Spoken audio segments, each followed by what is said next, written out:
पुत्रमथो बलमेन्द्रियाणि च सर्वाणि सर्वं ब्रह्मोपनिषदं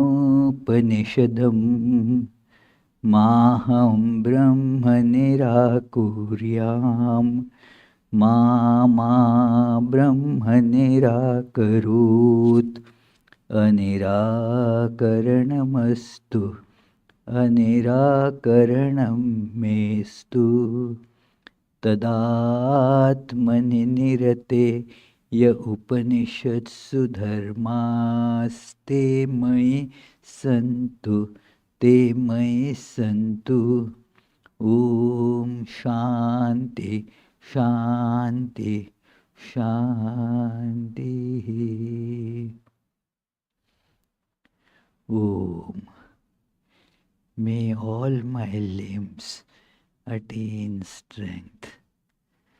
May the body, the mind, all sensory and motor organs and the life force become powerful and efficient. All is verily the one without second, ever perfect, ever blissful, all-pervading existence itself, the Brahman.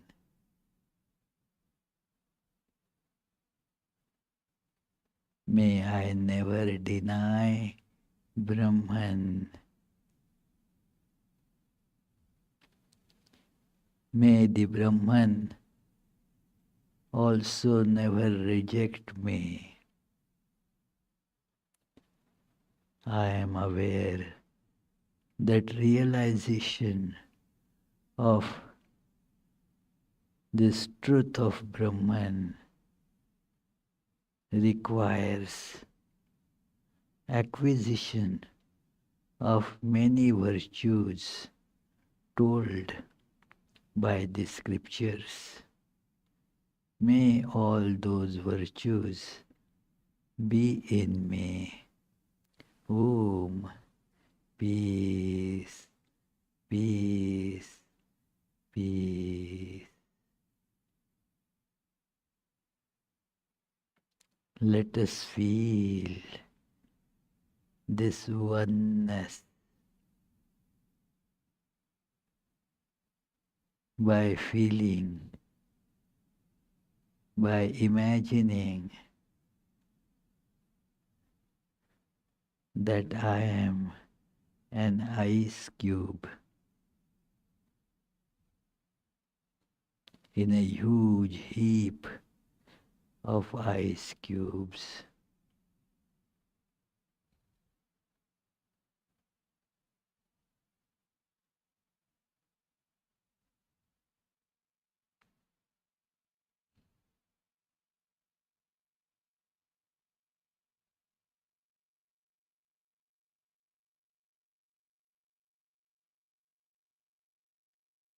I feel I am different from all other ice cubes.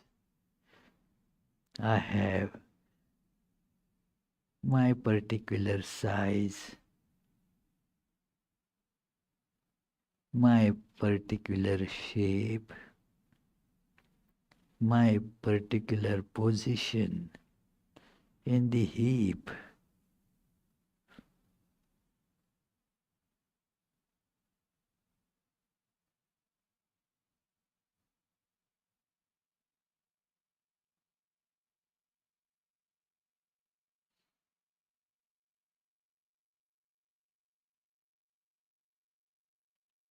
I form relations with other ice cubes.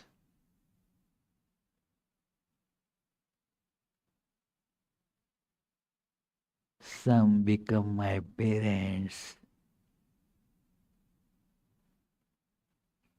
some others my siblings,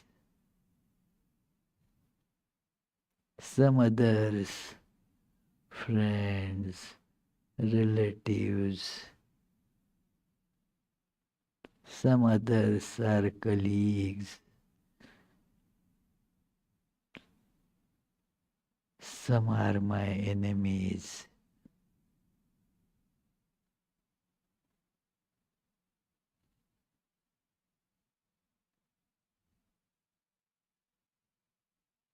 But soon I find that I am changing.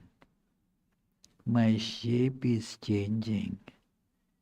My size is reducing.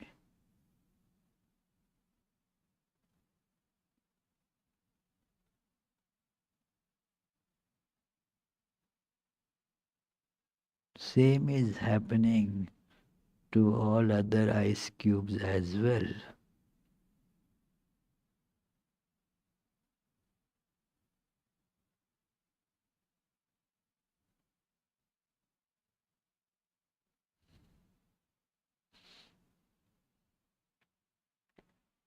I start noticing that after all, we are not different. We are the same one substance.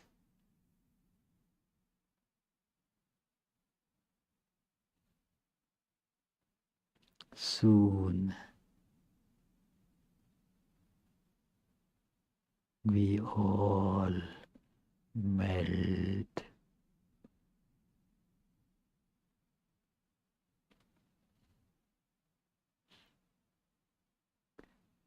The I is gone. The separateness is gone.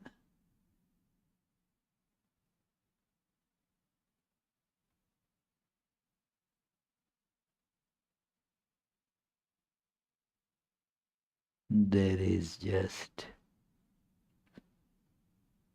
the one without second existence itself.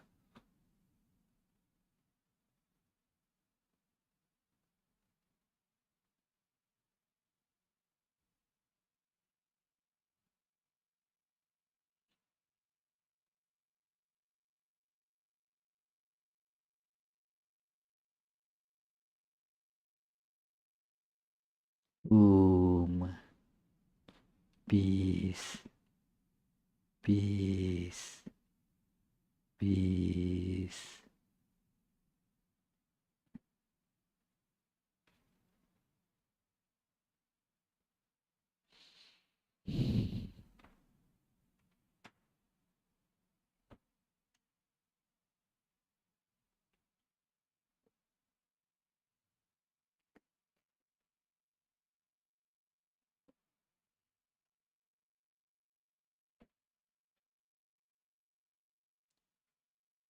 So, dear friends, let us begin today's discussion on this great scripture, Srimad Bhagavatam, by reciting our usual prayers.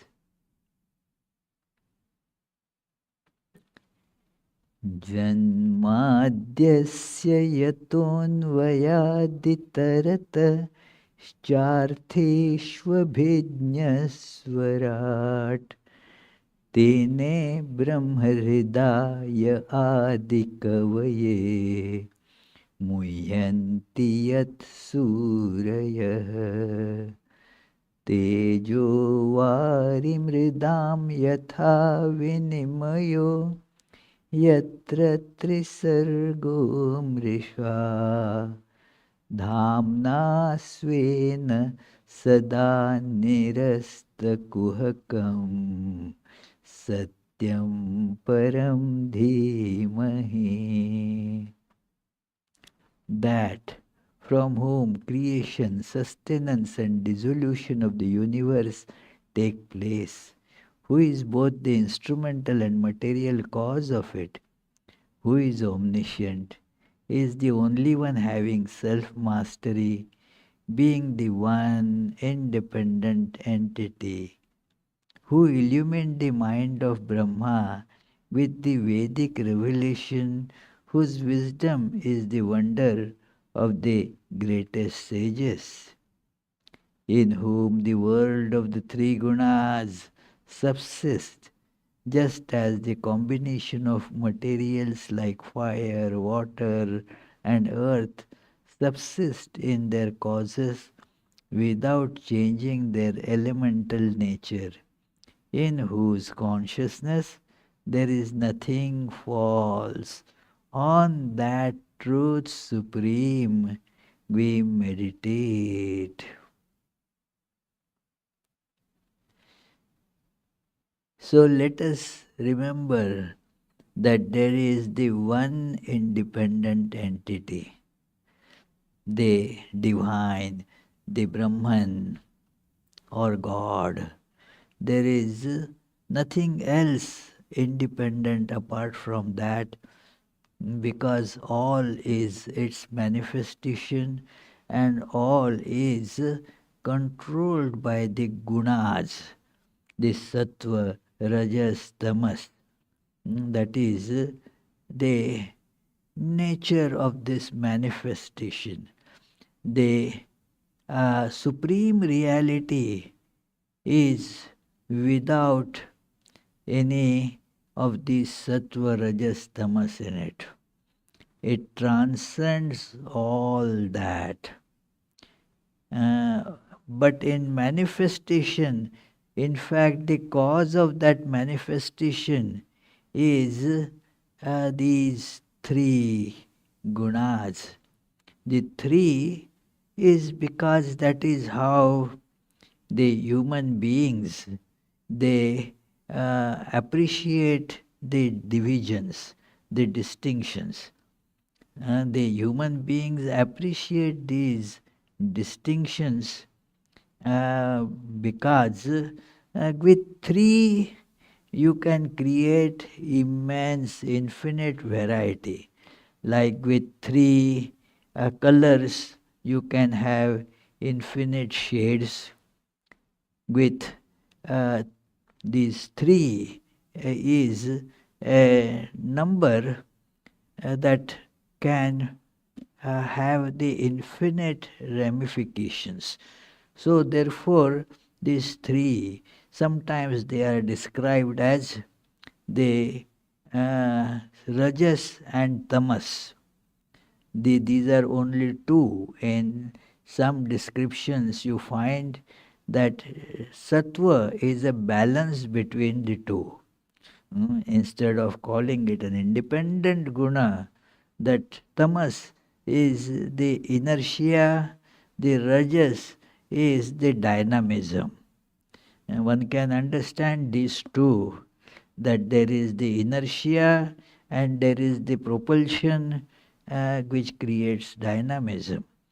So, sattva is where these two are held in perfect balance. So, it is a balanced that appearance. Some have very active life, some have a very, inertiatic life. It is they don't move, they don't do anything, they lack initiative, and then that is how, on the basis of this, what is called the Varna system is given. Varna, that it is, there is this classification into four these levels in this society. All are same as Brahman. See, we have this desire for equality. It is, but where is the equality? Equality is in the Supreme. Then, in manifestation, don't expect equality. Otherwise, the manifestation will be gone. Manifestation means that the equality is not there. In fact, if there is, try to force equality, then everything goes to get destroyed. Equality is only in the Supreme Being. At the top, it is equal. Like on the mountain top, the top point of the mountain, then all those trails which were going to the top, leading to the top, they all merge there. The equality is there. Otherwise, all these trails, they are different. So, that is how uh, our society has this diversity, and all of us are going towards the oneness. So, the goal is that oneness, but we have to go according to the trail that we are following. It is like there are various different trails.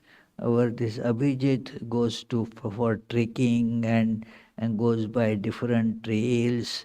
So some trails are more difficult than others. Some some trails are pretty easy, straightforward, without any problem. Some trails have so many stones and rubble. Some have, one has to cross streams. There is a big variety in the trails. So, all human beings, they have a peculiar path to reach this summit, and they have to follow that. Otherwise, they will be misled. So, this is the system of Varna. Uh, this naturally, in the course of time, gets muddled up. A lot of mixing happens. And as we saw last time, as far as in principle, when it is considered as depending on the gunas and karma, means the proportions of sattva, rajas, tamas, and the actions, the work, or the lifestyle that one follows, they determine the varna. Like we saw, there is the Brahmin, Kshatriya, Vaishya, and Shudra. So, so lifestyle prescribed for those who are outside the Varna system, there is Varna system, but all cannot be fitted in that. So, therefore, there are some who are outside of this classification. Like there is, there are animals classified. These are tigers, these are to be classified as horses, these are to be classified as donkeys. Okay, this is donkeys. But then tiger uh, and lion, sometimes there are the cross. Uh, they say it will be a liger. Lion and tiger, so it will be a liger. Uh, so now that is not in a particular system, becomes a class in itself. Like a horse and a donkey, they get mixed, and then you get another animal called mule. So it becomes a category by itself. So similarly, by the mixing of these varnas, because there are the qualities okay, but their actions do not follow exactly that sattva, rajas, tamas qualifications that they have, and therefore there is a that mismatch. Sometimes the actions are compelled by certain social or family or personal circumstances. And thus, although there is a preponderance of sattva, a person is seen to take up a profession or work connected with uh, another varna. A great example in the our Puranas is Parshurama. Although having the by progeny a Brahmin, having the qualities also of Brahmin, he saw that there is the tyranny by powerful Kshatriyas. And so he decided to take up weapons and start destroying them, started killing them. So here you see the first picture, Parshurama. Then there is another person you see there, much modern. It is a historical figure in late 1800s. Uh, his name was Vasudev Balwant Phadke.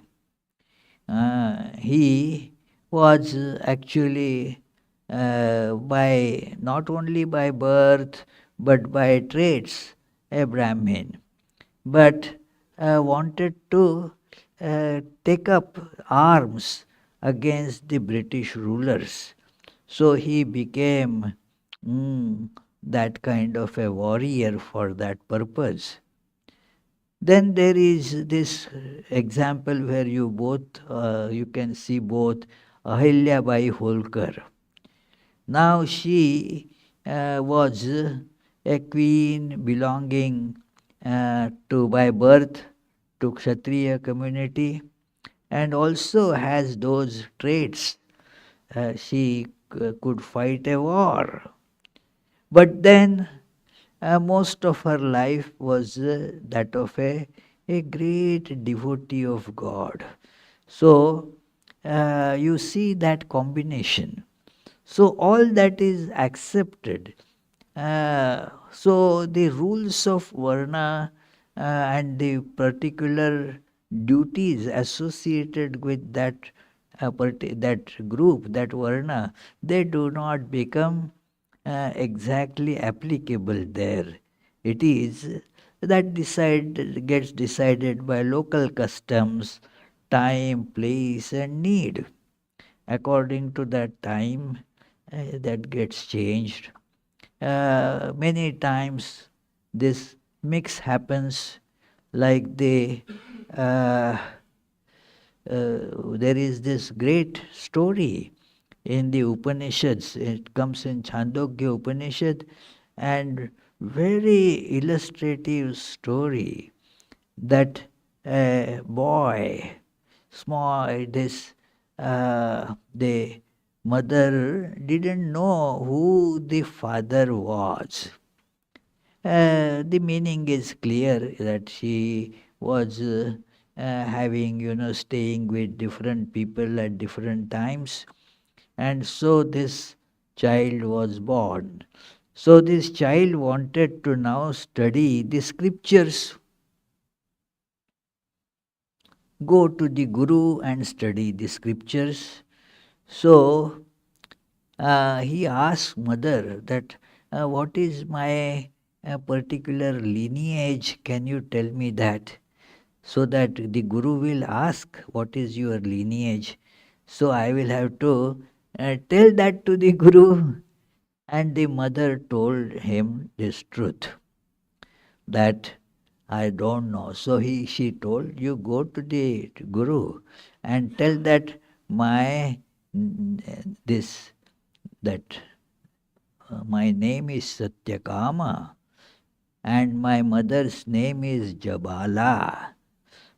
So I am Satyakama Jabal. From Jabala, that's in Sanskrit, this form becomes, adjective form becomes Jabal. I am Satyakam Jabal.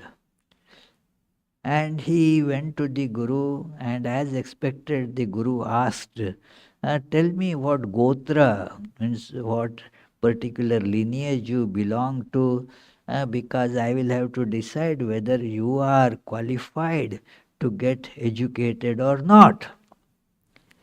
And this boy tells straightforward this truth, that this was somewhat, kind of a blot about the parentage.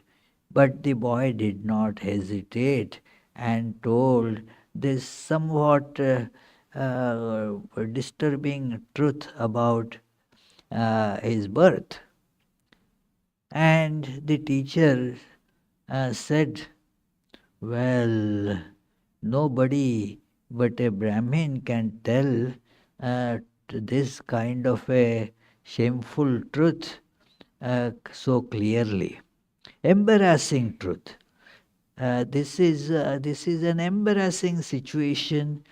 Somebody else would have tried to work around, tell some story here and there, but no, you told it in a straightforward manner, and so he announced that you must be a Brahmin.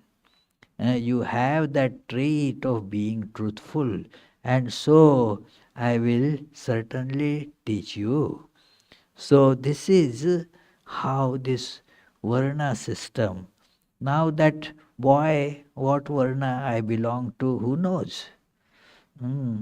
But there are these traits of being truthful, being desirous of knowledge. All these things are there, desirous of knowledge. Not that everybody is desirous of knowledge. Many go to get education not for knowledge per se, but for money. If I get more education, then maybe I will get a better job and will make more money. Education in itself is not desired by many. There are some exceptions, but many look into the scope where I can find more these monetarily good jobs, where I can have more these comfortable circumstances to work at, and so forth. It is not the thirst of knowledge, but learning is prompted by other considerations. But here there is the thirst for knowledge. Some learn purely for the sake of knowledge. Don't worry about money. It is, I remember my dad. He was never much interested in making big money or all those things. So when it was after my school, I had to go to college and all. My other relatives and including my mother, they were all telling, no, no, go for this. This has lot of money, lot of scope. This will, you should do this. Go to medical school. You will mint lot of money by becoming a doctor. Don't you see the doctors, how comfortably they live? And but my dad told, do whatever you want to, learn. Learn. Don't think of money. Because all other these professions, they make money. But there are people who without any education make lot of money. They go into this smuggling or many nefarious activities, and they make far more money. So, if you want to think of money, it is very different. But think of learning. That is important. Learn. Don't think about what this learning will bring me. It is another nice such example. I found one girl studying in Risdi about this happened about 17, 18 years ago. So, a very nice girl having come from India, she was studying, and I asked, well, you came from India to study here. Did you get any scholarship? No, no, I paid the whole fee, something like 75, $80,000. Mm. Those days, India didn't have as much money as they have now. So very few students would come from India to study undergrad there. So she was studying like that, and I asked her how. What will you get? So she said, my dad told me, get education. Don't weigh money and education. While we have money, spend it to get educated. But do not think what this education, how much money will this education bring back to me. Don't weigh these things. That is her words. She said in Hindi that my dad told me, "Udko tolo mat."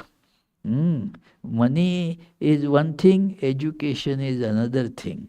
So the urge for education is what uh, tells if somebody is Brahmin or not. It is if you are getting educated just going in a particular line of education just because it will bring you more money, then there is no thirst of education. What is the thirst for? Huh? Money, yeah. So that is not the quality of being a Brahmin. So what I mean is this gets mixed up. So according to there are traits of Brahmin, but what happens in many cases, I am tempted to use the word most cases, that somebody has certainly an upper, this preponderance of sattva, the capability and desire for knowledge. But the temptation of sensual pleasures and the money required for that, it uh, overtakes this desire for knowledge, desire for comfortable life, a luxurious life. It overtakes the desire for knowledge. And thus, although the person might have begun as a Brahmin, no longer remains a Brahmin. Therefore, there is a verse beautiful that acharahina, if the a Brahmin who is devoid of this proper attitude, uh, then that although was a Brahmin to begin with, yet he should be classed according to the present manifestation of those qualities and professions. So, therefore, you have this mixture, and the society gradually gets all mixed up.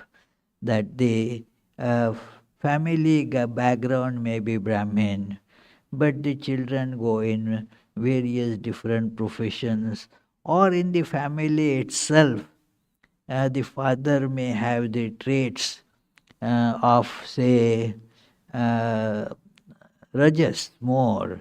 The mother may have the traits of Brahmin more.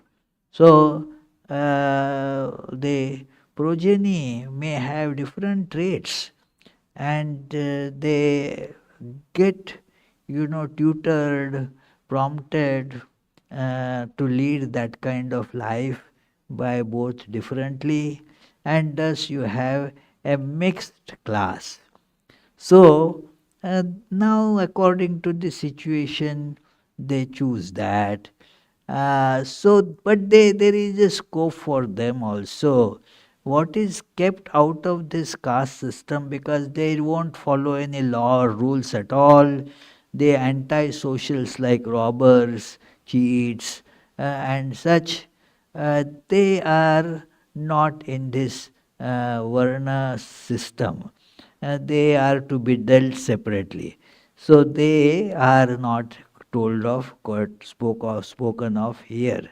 So this you can see the following of one's own duties according to one's sattva, rajas, tamas combination, one gradually gets purified. This is what is called swadharma. In Bhagavad Gita, there is tremendous emphasis on this ideal of swadharma, that whatever is according to your this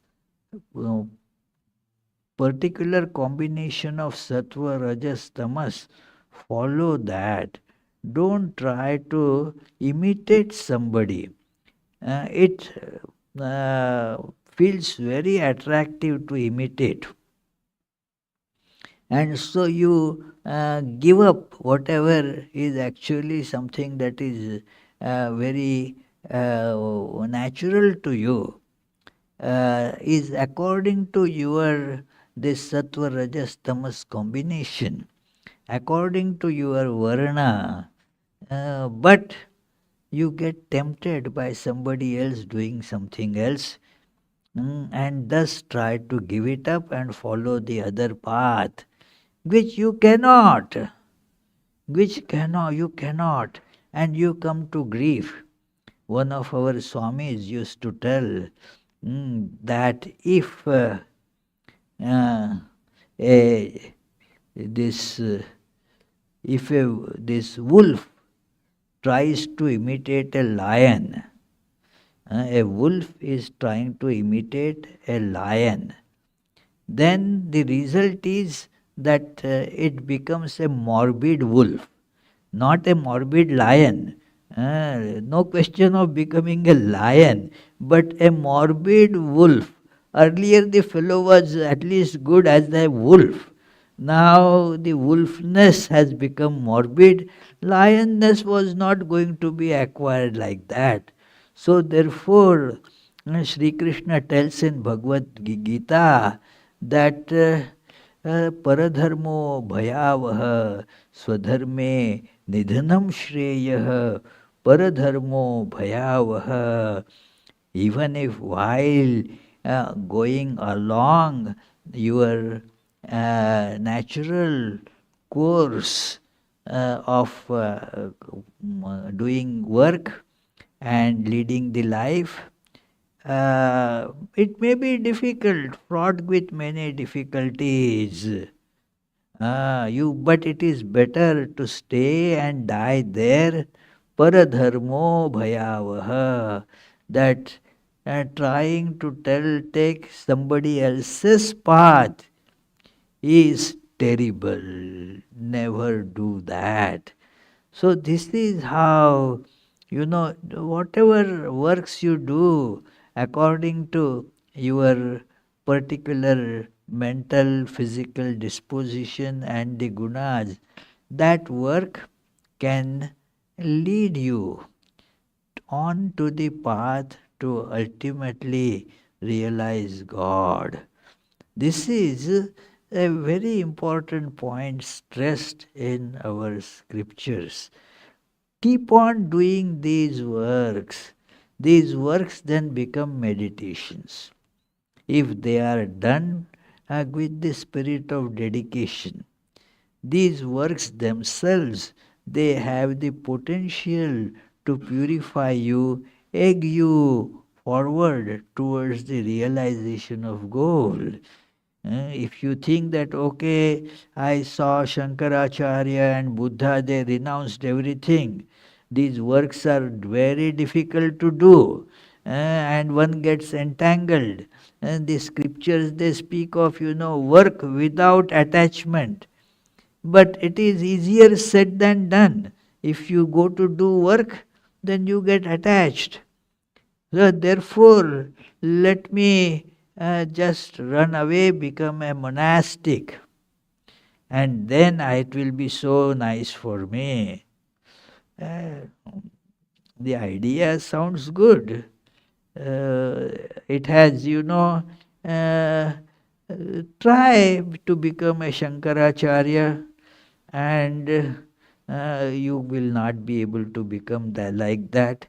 All your tendencies will make you go to your path, and since you have given up that also, so you cannot become that either. So you cannot really follow any path. If you are going on a particular trail, and if you follow the trail, you will reach the summit. But if you think in the middle, no, no, let me, I had heard there is another trail. And so in the middle you give up that trail and go in search of another trail. Then you just get lost. You are neither here nor there. It is very easy to talk about giving up all work and then spend the time in meditation and spiritual practice in seclusion all my life. But very rarely a person has that temperament.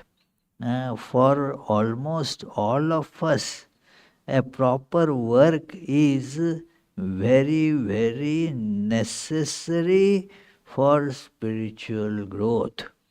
Without that, a life that is only a day of sitting and meditating, sitting and doing prayers, most of us are not constitutionally capable of doing that. We will end up doing something worse.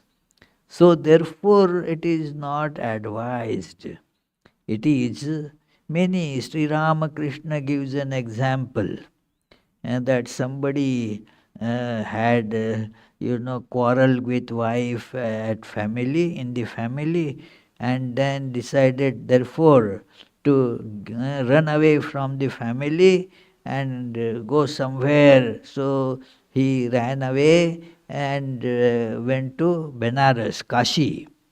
Went to Kashi, and then after some time, all those thoughts about I and mine, my spouse, my children, my so and so, so then what he wrote to his home a letter. Oh, I have come here to Kashi and I have found a nice job here. Soon I will make arrangements to bring you also here. It is because it is that renunciation of work is not possible unless you are of that type. The Ramakrishna mission, monks also, therefore, they engage a lot in work because work is a purifying agent.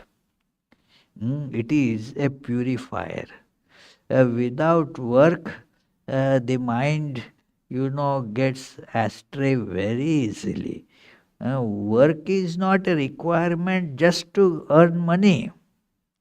But work is required to keep us sane. Otherwise, one will become insane or one will become a lazy person. It is our former president, Swami Vireshwaranandji, who has blessed this guy with initiation. So he writes in one of his essays about this. He has seen that several times during his early monastic days. He would see Swami Shivananda, Mahapurush Maharaj, warning anybody wanting to just go for performing austerities to some remote place in Himalayas. He would warn them, he would advise them, don't do that. Why don't you perform your austerities right here? You gave up everything, home and hearth, to practice, come and here and practice austerities. Now you want to leave from here and perform other austerities. It is all meaningless. But many wouldn't, listen to the advice because that urge to go away and perform these austerities was very strong. They would say that, oh, you people also they went away like that. But they were all Brahmajnanis, people of ultimate wisdom in their life. They didn't care for anything. They were wandering for a different purpose. So it is not for somebody else to imitate. And Vireshwaranandji describes what happens, a very graphic description he gives, that a monk goes to say Uttarkashi. Now Uttarkashi has become a crowded town, but when he was writing this, it was a very quiet place. So that monk went to Uttarkashi, then sees that, oh, now I have no work, I have only to meditate. So earlier, because of the compulsion of the work, he has very limited time to meditate, so has to get up early at 4 o'clock. If you don't get up at 4 o'clock, uh, you have to start working in the shrine at 5:30. So if you wake up late, you will have to do work at 5:30. You will not get a chance to meditate, to do your mandatory this repetition of name and meditation. So the person would get up early. Now there is ample time, no work. So instead of getting up at 4, yeah, let me lie down for 1 hour. I have nothing else to do. I will be meditating whole day anyway. So gets up late. Oh, it already is 7 o'clock. My goodness. Anyway, normally he would finish brushing the teeth in say 5 minutes. Now, ample time is there, so brushing the teeth goes on for 20 minutes. So, like that, everything. So, oh, now I have to go anyway in a few minutes. I could have sat for meditation now, but in 10 minutes anyway I have to go to collect my that alms at that place where they would give alms to swamis. So I have to go anyway.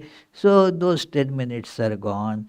Then goes to get the alms, then talks to others, and leisurely comes back, and then, okay, let me take a dip in Ganges. So another 1 hour goes. Already it is the afternoon has arrived. Okay, so let me now have my food. Then after taking food, you feel like lying down and some sleep. So the point is that like that the whole day goes away. The person gradually becomes habituated to that. I have seen that in my life. Then they get so habituated to that kind of lazy life, they do not want to come back.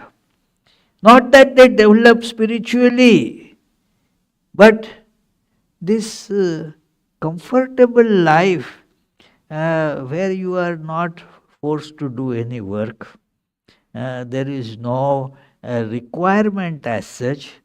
You can live freely, you can meditate when you like, and then you start telling the stories of saints that, oh, Swami Adbhutananda, Latu Maharaj, he revolted against all discipline of meditating at a particular time. He told Vivekananda that I cannot start meditating when your bell rings. Why? He was meditating all the time. He didn't sleep also. And now this Yogatmananda says like that, it is meaningless, you see. And not at all really conducive to Yogatmananda's progress in spiritual life. So therefore work is very necessary. Even Shankaracharya says, who is wrongly branded as against work. That is, some, these sects, they have considered work is against knowledge. That is a different situation. But work is necessary to purify the mind. Chittasya shuddhaye karma. One gradually gets purified by doing the work in a dedicated manner. Without work, the mind goes astray. Holy Mother said that several times, that without work, the mind goes astray. Work keeps us disciplined. So, therefore, the bhakti and jnana comes to such a person. This is what Bhagavatam says here, that and he or she gets liberated. And I have seen that so many works. See, if I have to label which factor paved the way for my progress, meditation or dedicated work, I will say dedicated work was more important. That is, do the dedicated work. Don't neglect meditation. Please don't take me wrong. Do meditation, but not giving up work. Work is very important. See, these are the works being shown here, some kind, say for example, the distress relief work, medical work that Ramakrishna Mission undertakes. Not only Ramakrishna Mission, all these are not all pictures from Ramakrishna Mission, from different organizations. Because gradually, earlier, Swami Vivekananda was criticized by many traditional so-called spiritual orders and monastics, that work is not conducive to spiritual practice, work entangles you. And they would, throw quotes from scriptures. Yes, work entangles you. That possibility is there. But no work entangles you more into laziness, which is much worse. So that is why Krishna advises Arjuna, don't get attached to not working. That this thing to akarmani. You do not get attached, because it is very easy, very easy. No work, okay, lie down, nothing. And then you don't feel like doing any work because that attitude comes up.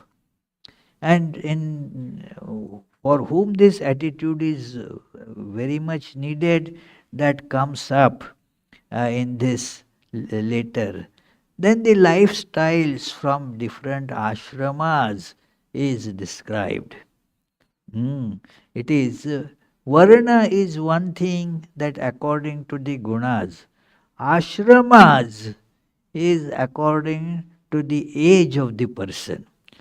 Everybody is a little baby, grows, and then gets into, they say family life, or gets into, monastic life. All these things happen. Mm. And that at every stage the works become different. The lifestyle has to be accordingly planned. So for the brahmacharya ashrama it is described that for 12 years at least one should go and live with the guru under a strict discipline given by the Guru. Now, it is this system is gone completely. Now the attitude is, well, let the children do whatever they want. The idea, the impact of discipline is very important. It is, you have to have a at that time a training, a schedule, a structure to life.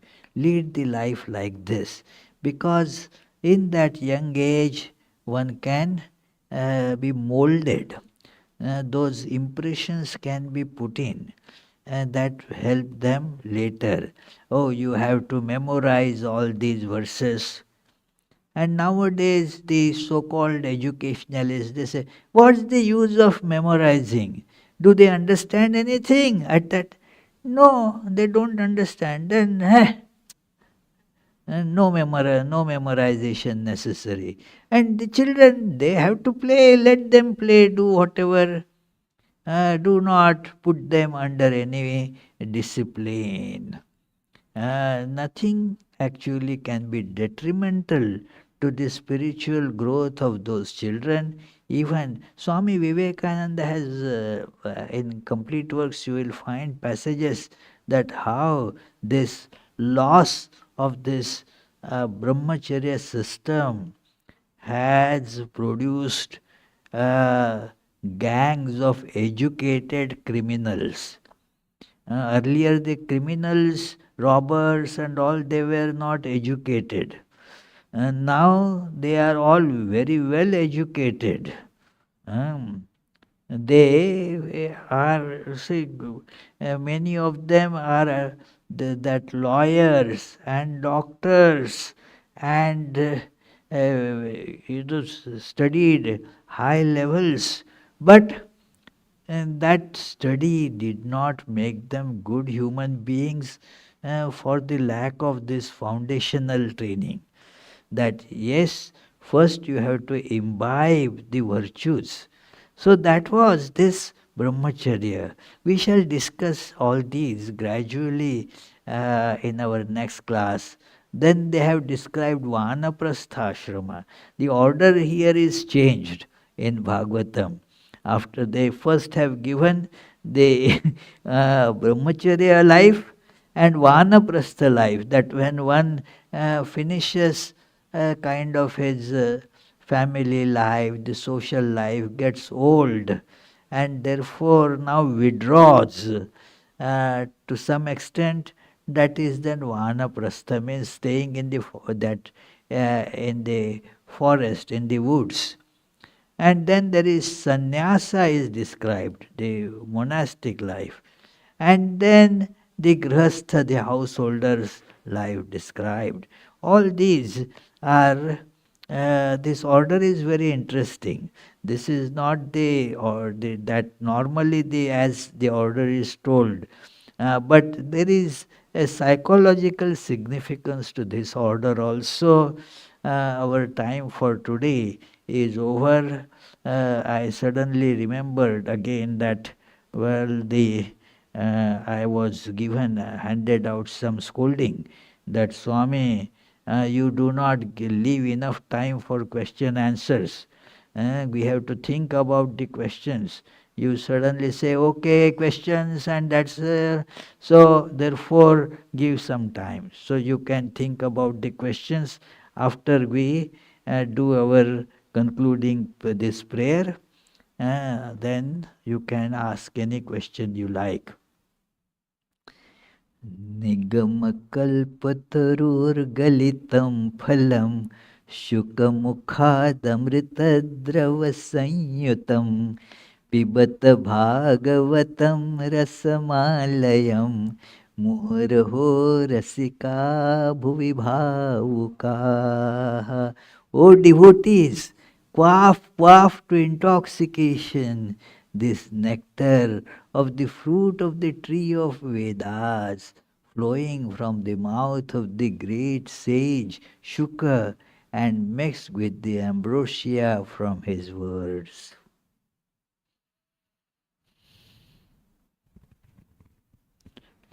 Any question? See, there was time, but nobody is asking question. Okay, Paul, come on. I have a question about last week's class. Last week's class, okay. So the 4 types of people, Yeah. do they have, is there like 4 different stages the humanity as a whole goes through? No, not necessary. These 4 stages, that is according to the qualities, by following one's own path in the quality, one reaches the ultimate goal. But one does not need to change from one category to another category. Just follow your particular work according to your category, and that will purify you. In fact, if you try to do somebody else's work, that will make you impure. So, therefore, follow that you don't have to change the categories. So, you hold on to your category, and then that will take you to liberation. This, she has a question. Ishani. Pranam Shamiji. So my question is like Hold the microphone. Okay. So as you said, we should hold on to our own path. Yeah. And like in present day scenario, it's like little difficult in terms of it's all mixed up. Yeah. So how one can identify their own like Swadharma?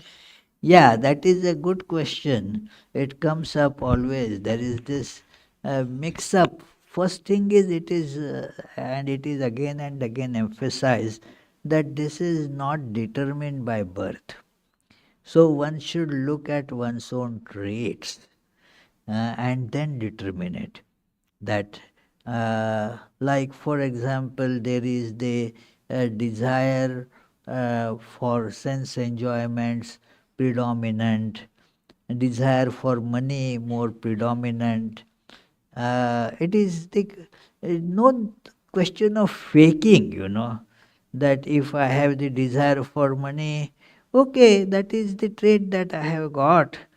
I need not fake that, oh, no, I don't have any desire for money. That is not to be, done.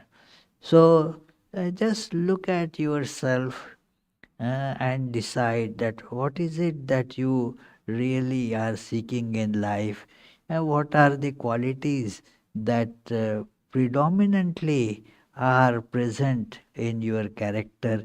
There will be mix up, but then there is a predominance. That is why the other qualities will be there. But what takes this central stage? That is important. And so you can decide on that either yourself or discuss it with some person with a better understanding of these things. That is a trait in human beings, you know.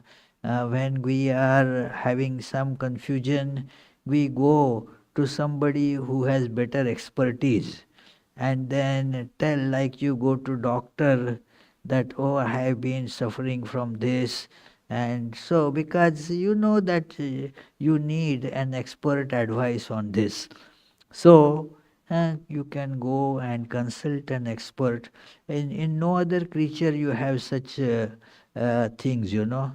Like amongst dogs, there is we have the veterinary clinic. They are human beings, you know. Not that one doctor puts this stethoscope in the ear and examines other dogs. That is not possible. It is in human beings we have this trait of getting an expert advice. Yeah, so get an advice and do accordingly. Yeah. This Shrikant has a question. Shrikant always asks nice, somewhat difficult questions though. Pranam Swamiji. Yes, Swamiji, please. regarding the answer you just gave now about the no necessity of the person to change from one category to another. Yes. Say if we take an example of say the Shudra Varna, there the aptitude is more of a tamasic oriented mental aptitude. But isn't it that we say that knowledge gets illuminated only when the sattva gets predominant? Not necessary. This is an assumption that is not correct. One can become illumined without sattva becoming prominent. It in due course, while following one's own trait, due to devotion, this sattva will gradually become more and more prominent. But that is not needed, that doesn't mean has to change to become, say, a Brahmin or a Kshatriya. Can continue one's own work. There are such examples in the ancient times as well as in the present times, that following that work, that profession, uh, one gets illumined. The Shudra, these things have many drawbacks, but there is one advantage that Shudra community or a person who is Shudra has, is that that person easily can get humility. Whereas the others, they become egotistic. They think that they are superior. And what can be the worst enemy in spiritual life than thinking that I am superior? There are so many, you know, wonderful saints which were Shudras, means were just doing the menial service works as told by their masters. No initiative, just whatever the master tells, I will do. And yet they have attained the supreme state while doing that work. Not that they had to change the work. So if I understand correctly, karma need not be changed, but guna gets transcended eventually. The gunas get changed gradually, but not that they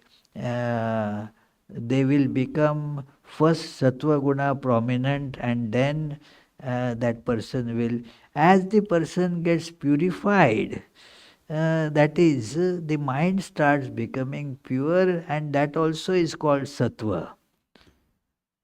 Yeah, that is how it works, yeah. But there is no such thing that, okay, I am becoming a bit sattvika these days, and to get more sattvika, let me become a Brahmin. Not necessary. It becomes automatically. There are so many examples. You know, right here you will find examples in the hall itself.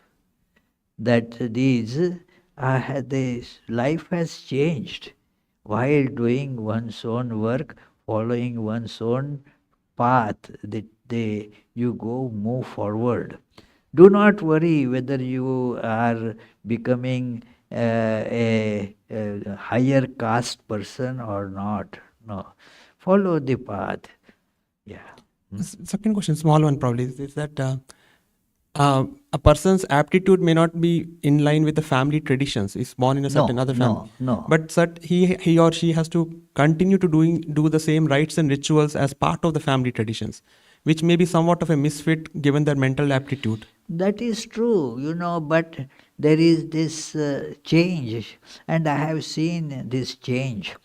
Wonderful, like one girl, she belonged to this sweeper community, and she was not at all ashamed to do this sweeper's work.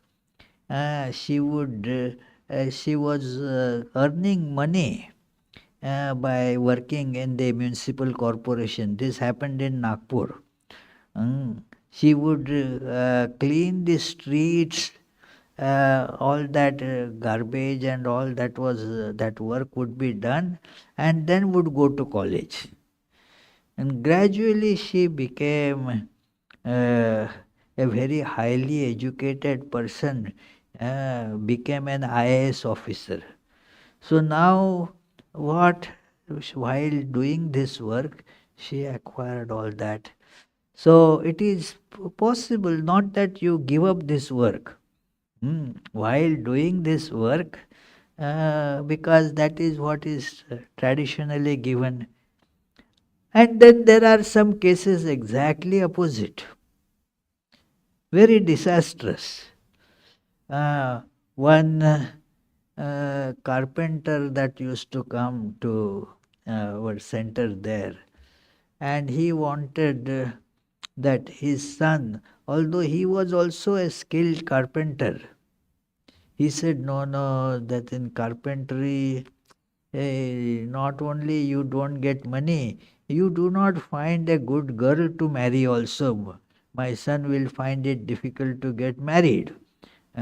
Because the girls want somebody who has a different kind of job than carpentry. So, not question of money. He said, yes, I earn a lot of money by being a carpenter, and my son is equally skilled, if not more than I am. So he will earn a lot of money, but no, let him find some kind of a clerical job. And now he could not find and remain unhappy. So this is how the things change. If you continue with your profession, your vocation, according to your traits, that purifies you. You don't have to change it at all. That in Sri Ramakrishna's life, that incident, that fakir, he didn't change to becoming a Brahmin. He became illumined just like that. So there is the illumination is possible by remaining in any particular varna. Not that one has to become a Brahmin. No. You follow that trait, you will become that. No, just one more clarification is, you're born into a family where, say, Shraddha, marriage, all these are different based on the those. But the mental aptitude of the person who's doing the Shraddha, because the family tradition says certain ritual of Shraddha has to be done in certain way based on the jati. But then this person's mental aptitude is not suited for it. Yeah, so he gives them up. Okay. Yeah. But we are told that we should continue those traditions. The person gives up that because it is not based on what your family's characteristics are. That is why it is not mentioned that Janma Karma, but Guna Karma. You may be born in a family, but you are not sharing those gunas at all. But isn't that when we're breaking the lineage of traditions that way, the family traditions that are continuing from generation to No, generation? no, not at all. Absolutely not. It is only the that they getting birth in a family is only for getting the scope for certain things. That is why somebody born, two persons born in the same family, in fact, not the just two siblings, but two twins, they have completely different traits. And they should follow their traits. It is not that one has to imitate, not proper. So even rituals can be given up, you're saying, in that sense. It can be given up if that is really the thing. It Yes. is not just the family things. That the family has certain traits. You don't have to follow those. If it is, they are the customs rather than the particular scriptural injunctions. Any question upstairs? Yes. There's a two-part question from Jyoti Champanekar. Huh? Question from Jyoti. Oh, Jyoti has a question. She rarely has question. Wow. What happened, Jyoti? Huh? The question has two parts. Two parts, not only one question, Yes. but two-part question. Okay. Come on, Jyoti. Okay. Pranam Maharaj. Pranam, pranam. What is the difference between work and dedicated work? There is a difference between the two, work and dedicated work. What is the difference? You do work out of some compulsion. Even though you are irritated, you have to do it. You somehow do. I had gone today to that La Salle Academy, a wonderful Catholic school. Now, so many teachers I would be meeting every time I go there. I met many teachers. Some were not interested in their work. Well, we have to somehow do it, that's it. Some were doing with enthusiasm. I saw one science teacher. He was very much dedicated to his work and was studying so that he can tell his students certain new developments in chemistry and all that. So he was very much interested in it, dedicated to it. Somewhere, okay, this is I 45 minutes or 1 hour, and then okay, now I will head to home, head to the football game. Yeah, so there is not much interest there. Somehow I have to do this work. That is, working is common, but there is the mental attitude of dedication is not there. Second question Yes. is there an example in the Puranas where the person tried to do another person's work and came to harm? Yes, many such examples are there in Puranas, that a person tried to take up somebody else's work and thus came to harm. It was not according to the trait of that person, but wanted to take it up. And that is why you find such examples that these they committed some offense by not following their swadharma. And then those two trees came up there in Sri Krishna's life, you see. They had certain vocations, but then they swerved from that, and thus came to be born as those trees, and then Sri Krishna, they liberated them from that tree birth. So it is, there are some other examples, like the example that you see in Mahabharata, that they, uh, this Ashwathama, he was from, actually didn't have that proper temperament of a Kshatriya to commit war. He was a Brahmin family and had Brahmin traits. But his father, although Brahmin, was a great warrior also. But he was a great warrior and also had held to his moral qualities. But this Ashwathama could not hold on to the moral qualities, and thus came to the grief of others as well as for himself. So that is how you have many say they are not coming just on the top off the top of my head right now, but there are examples that one goes to perform somebody else's work and thus comes to harm. Yeah. There are two more questions. You said another question? Two more questions. By First, whom? first question is from Taraswin. Okay, namaskar, Taraswin. In the modern age, Hmm. since ashrams have more or less disappeared, what is the alternative in this age for the realization of the highest goal? It is true that they have disappeared, but then when the organized structures of the ashrama has disappeared, I agree.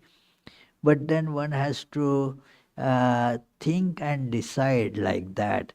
Like one should decide that, okay, and now I should retire. I have done my work as a householder.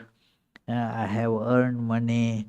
I had the enjoyment of being a father or mother. I reared up my children. Now the children have become on their own independent. Now I must withdraw. Now I must withdraw. If not, I will not only come to grief, I will not be able to realize God.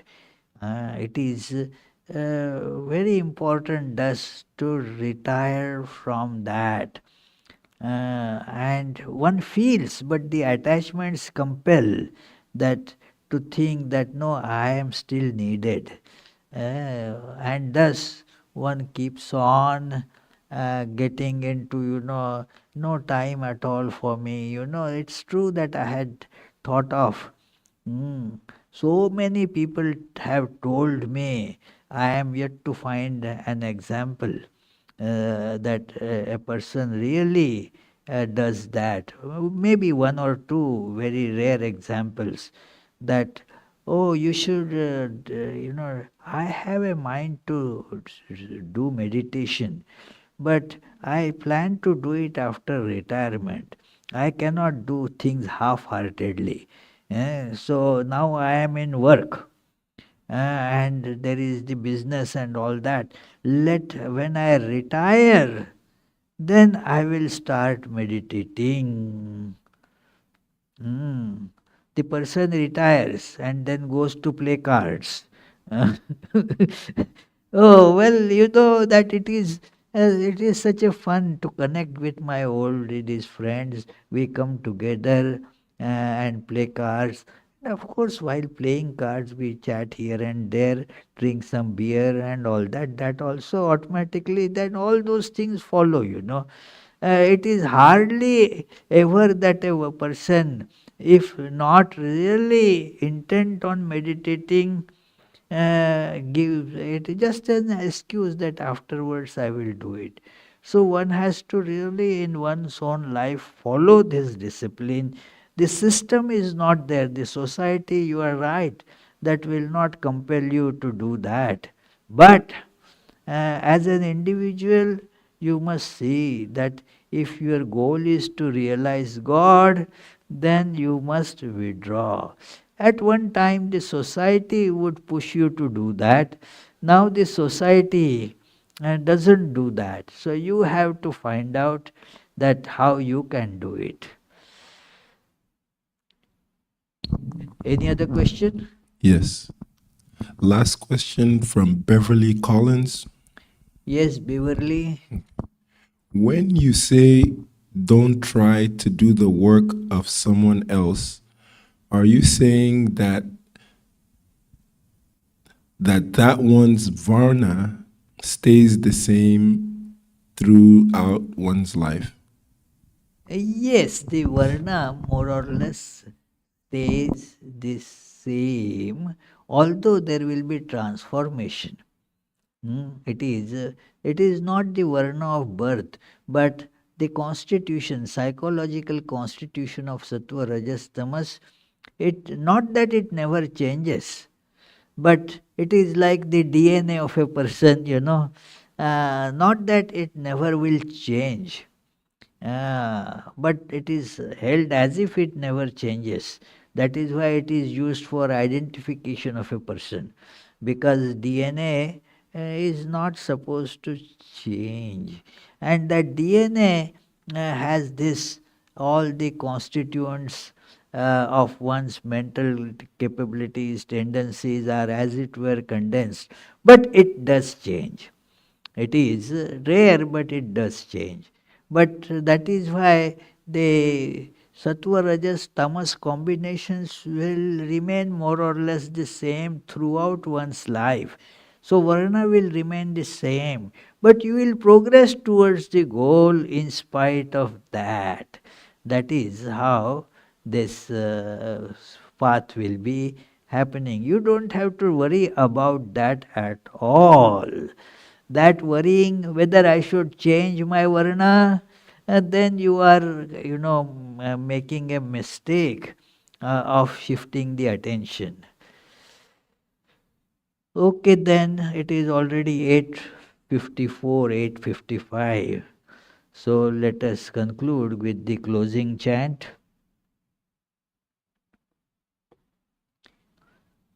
Mukund Madhav Govind बोल, केशव माधव हरि हरि बोल। मुकुंद माधव गोविंद बोल, केशव माधव हरि हरि बोल। हरि हरि बोल, हरि हरि बोल, हरि हरि बोल, हरि हरि बोल। कृष्ण कृष्ण बोल, कृष्ण कृष्ण बोल, कृष्ण कृष्ण बोल, कृष्ण कृष्ण बोल। मुकुंद माधव गोविंद बोल, केशव माधव हरि हरि बोल। केशव माधव हरि हरि बोल। This Sunday there is the lecture by this Rajeshwari Balasubramaniam on these 5 jewels on Mother Durga. So please come to attend that. And about the upcoming spiritual retreat by Sarva Priyananda. That retreat is online full. We have stopped online registration, but you can still register with here by paying cash. So that is still available, but online it has been stopped. So no more online registration. A few, one or two can register, but here no online anymore. So thank you very much.